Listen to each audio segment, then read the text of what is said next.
जिन 5 चीज़ों के आधार पर हरियाणा पुलिस ने उसे अरेस्ट किया था वो सब गलत साबित हो चुकी थी। बस यही वो कड़ी थी जहां से इस बच्चे के सारे राज खुलने थे। Hi, this is Manish and today we are going to study the case of Pradyuman Thakur.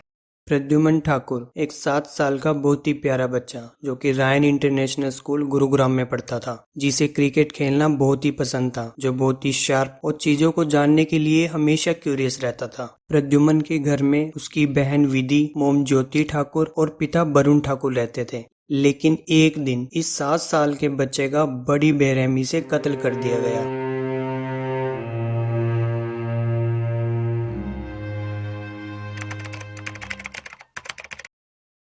ये बात है 8 सितंबर 2017 की, जब वरुण जी सुबह नाश्ता करने के बाद अपने बेटे और बेटी को स्कूल छोड़ने के लिए गाड़ी में निकल गए और दोनों बच्चों को रायन इंटरनेशनल स्कूल के सामने वाले गेट पर करीब 7:50 पर छोड़कर सीधा घर वापस आ गए। लेकिन जैसे ही वे घर पहुंचे, प्रद्युमन की मोम ज्योति ठाकुर के फोन पर एक कॉल आया जो कि वरुण जी ने उठाया, क्योंकि उस समय ज्योति ठाकुर घर के कामकाज में बिजी थी।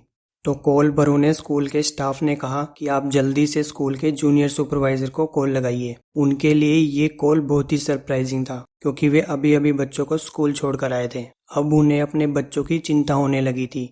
उसी समय वरुण जी ने स्कूल के जूनियर सुपरवाइजर को फोन मिलाया और जूनियर सुपरवाइजर ने उन्हें बताया कि आपका बेटा हमें स्कूल के बाथरूम के बाहर पड़ा मिला है और उसका काफी खून बह चुका है। हम उसे बादशाहपुर हॉस्पिटल लेकर जा रहे हैं, आप भी सीधा वहीं आ जाइए। लेकिन बादशाहपुर हॉस्पिटल में भीड़ की वजह से प्रद्युमन को आर्टेमिस हॉस्पिटल में ट्रांसफर कर दिया गया। प्रद्युमन के पेरेंट्स भी हॉस्पिटल पहुंच गए, मगर उन्हें हॉस्पिटल पहुंचते ही पता चला कि प्रद्युमन की मौत हो चुकी है। इस फैमिली के लिए कुछ ही पल में सब कुछ बदल गया। इन्होंने अपने 7 साल के बच्चे को हमेशा के लिए खो दिया था। अब तक ये न्यूज़ सब जगह फैल चुकी थी और सभी के मन में एक ही सवाल था कि आखिर स्कूल में एक बच्चे का मर्डर कैसे हो गया। हरियाणा पुलिस को भी इस बारे में इन्फॉर्म कर दिया गया था। हालांकि बाद में ये बात भी सामने आई कि प्रद्युमन के पेरेंट्स ने ही पुलिस को इन्फॉर्म किया था, जबकि स्कूल अथॉरिटी को उसी समय पुलिस को इन्फॉर्म करना चाहिए था। आपकी इसमें क्या राय है, कमेंट्स करके जरूर बताएं। Anyway, let's back to the case. तो इन्फॉर्मेशन मिलने के बाद पुलिस उसी दिन करीब 11:30 पर स्कूल पहुंची और इन्वेस्टिगेशन शुरू कर दी गई। इन्वेस्टिगेशन के दौरान स्टाफ मेंबर्स ने पुलिस को बताया कि ग्राउंड फ्लोर पर एक वॉशरूम है जो कि बहुत सारे लोग यूज करते हैं, पर ज्यादातर टाइम इसे बच्चे ही यूज करते हैं। प्रद्युमन भी उस दिन सुबह ग्राउंड फ्लोर पर वॉशरूम यूज करने गया था, लेकिन उसके कुछ देर बाद बच्चों ने प्रद्युमन को वॉशरूम के गेट के बाहर गिरा देखा और उसकी गर्दन से खून बह रहा था। उसकी हालत बहुत गंभीर थी, तो कुछ टीचर्स और स्कूल के एक बस कंडक्टर अशोक कुमार ने प्रद्युमन को उठाया और एक स्कूल टीचर की कार में हॉस्पिटल ले गए। सबसे पूछताछ करने के बाद पुलिस ने उस जगह का इंस्पेक्शन किया जहां प्रद्युमन गिरा मिला था और वहां से फोरेंसिक टीम ने सभी एविडेंस कलेक्ट कर लिए। इंस्पेक्शन करते समय पुलिस को वॉशरूम के पास एक सीसीटीवी कैमरा भी दिखा। फिर सीसीटीवी कैमरा की फुटेजेस को चेक किया गया और इन फुटेजेस के बिहाफ पे पुलिस ने वॉशरूम में गए हुए 10 लोगों से पूछताछ शुरू की। जब पुलिस इन लोगों से पूछताछ कर रही थी तो उन्हें अशोक कुमार की शर्ट में राइट हैंड साइड में एक खून का धब्बा भी दिखा। ये वही अशोक कुमार था जिसने प्रद्युमन को हॉस्पिटल ले जाने में स्कूल टीचर्स की मदद की थी। तो शक के आधार पर पुलिस ने उसी दिन करीब 12 बजे अशोक को गिरफ्तार कर लिया था। इसके बाद deputy commissioner of police Sumit Kumar ने मीडिया को बताया कि कैसे अशोक कुमार ने प्रद्युमन का मर्डर किया था। तो जो स्टोरी उन्होंने बताई कि अशोक कुमार हर दिन की तरह सुबह 7:50 पर स्कूल आ गया था। वो टूल किट में रखे चाकू को धोने के लिए वॉशरूम में गया था, लेकिन जब प्रद्युमन वॉशरूम में दाखिल हुआ तो अशोक कुमार ने प्रद्युमन को सेक्सुअली असॉल्ट करने की कोशिश की और विरोध करने पर चाकू से उसकी गर्दन पर वार कर दिया और चाकू को उसी जगह छोड़ दिया। उन्होंने ये भी कहा कि अशोक कुमार ने कन्फेस भी कर लिया है कि उसी ने प्रद्युमन को मारा था। अब फाइनली पुलिस को कातिल मिल चुका था। बाय द वे, ये सब उसी दिन यानी 8 सितंबर 2017 को ही हो रहा था। उसी दिन कुछ ही घंटों में कातिल भी पकड़ा जा चुका था और उसने गुनाह भी कबूल कर लिया था। ऐसा लग रहा था मानो हरियाणा पुलिस ने जल्दबाजी में इस केस को सुलझाया है। लेकिन कुछ सवाल जो अभी भी सबको परेशान कर रहे थे कि अशोक इतने सालों से उसी स्कूल में काम कर रहा था, क्या सच में ही अशोक ने इस बच्चे को मारा था या उसे फंसाया जा रहा था? और अशोक ने कुछ ही घंटों में गुनाह कैसे कबूल कर लिया? और मर्डर करने के बाद भी उसने प्रद्युमन को बचाने में मदद क्यों की? इस केस में कुछ तो था जो छिपाया जा रहा था। अब अशोक अरेस्ट हो चुका था, लेकिन अशोक के अरेस्ट होने के कुछ ही दिन में प्रद्युमन की मोम ज्योति ठाकुर ने मीडिया के सामने आकर ये कहा कि अशोक ने नहीं बल्कि किसी और ने उनके बेटे को मारा है। उनका ये बयान बहुत ही सरप्राइजिंग था। उनके बयान के बाद अशोक के साथ जो ड्राइवर काम करता था सौरभ भी सामने आया और उसने बयान दिया कि उस पर गुरुग्राम पुलिस ने ये कहने के लिए दबाव डाला था कि मर्डर की जगह जो चाकू मिला था वो बस टूल किट का हिस्सा था। लास्ट में हरपाल सिंह, जो कि रायन इंटरनेशनल स्कूल में गार्डनर का काम करता था, उसने बताया कि जिस दिन प्रद्युमन के साथ वो हादसा हुआ उस दिन वो वहीं था और उसने ये भी बताया कि प्रद्युमन को उठाने में मदद करने से पहले अशोक की शर्ट पर कोई खून का धब्बा नहीं था। तो आइए अब समझते हैं कि हरियाणा पुलिस ने अशोक कुमार को किस आधार पर अरेस्ट किया था। अशोक कुमार को 5 चीजों के आधार पर अरेस्ट किया गया था। पहला, सीसीटीवी फुटेज में उसका वॉशरूम में जाते हुए दिखना। दूसरा, प्रद्युमन को सेक्सुअली असोल्ट करने की कोशिश करना। तीसरा, उसकी शर्ट पे खून का धब्बा दिखना।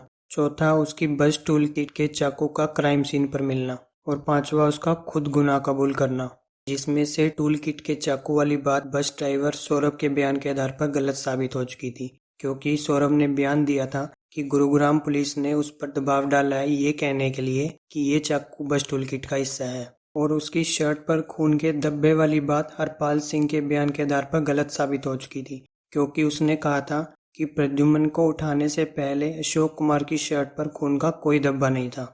अब सबको एक बात तो समझ आ चुकी थी कि अशोक कुमार को जानबूझकर फंसाया गया है, असली गुनहगार कोई और ही है। तो अब जगह जगह पर प्रद्युमन के लिए प्रोटेस्ट होना शुरू हो गई थी और मीडिया में भी हर तरफ यही केस हेडलाइंस बना हुआ था। तो 15 सितंबर 2017 को हरियाणा सरकार ने पब्लिक और मीडिया के प्रेशर से ये केस सीबीआई को ट्रांसफर कर दिया।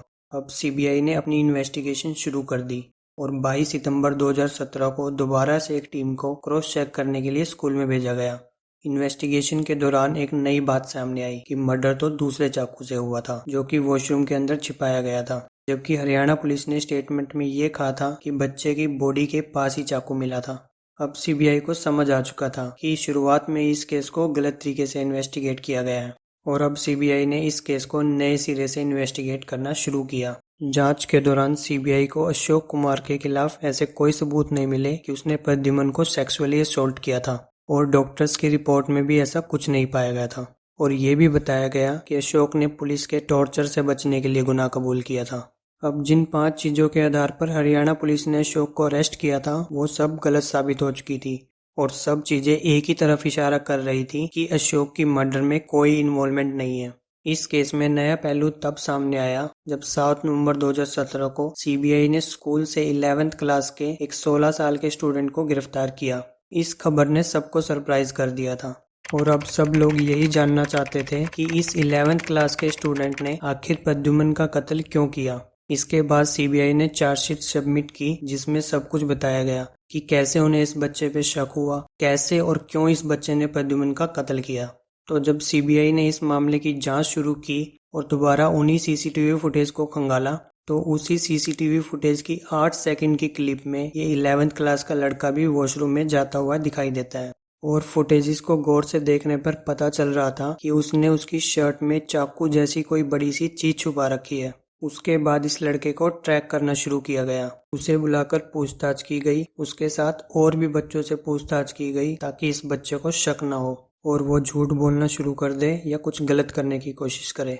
फिर पूछताछ के दौरान उस लड़के के बारे में कुछ चीजें सामने आई कि ये बच्चा बिलो एवरेज स्टूडेंट था, यानी स्टडीज में काफी वीक था और इसने पहले भी एग्जाम से बचने के लिए एक कहानी बनाई थी जिसमें इसने बोला था कि इसकी वाटर बोतल में किसी ने कुछ मिला दिया है जिससे उसकी तबीयत खराब हो गई है और वो एग्जाम नहीं दे पाएगा।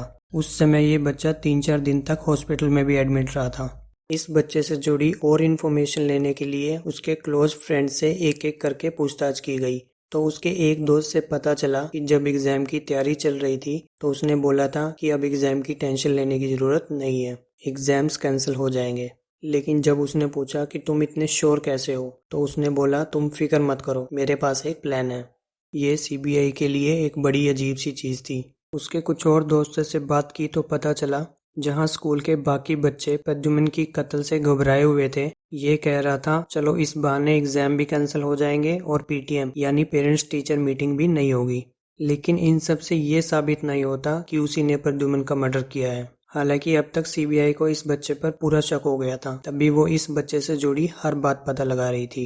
फिर सीबीआई ने बहाने से उस बच्चे का मोबाइल लिया और इसके साथ और भी बच्चों के मोबाइल लिए गए ताकि उसे शक न हो। बस यही वो कड़ी थी जहां से इस बच्चे के सारे राज खुलने थे।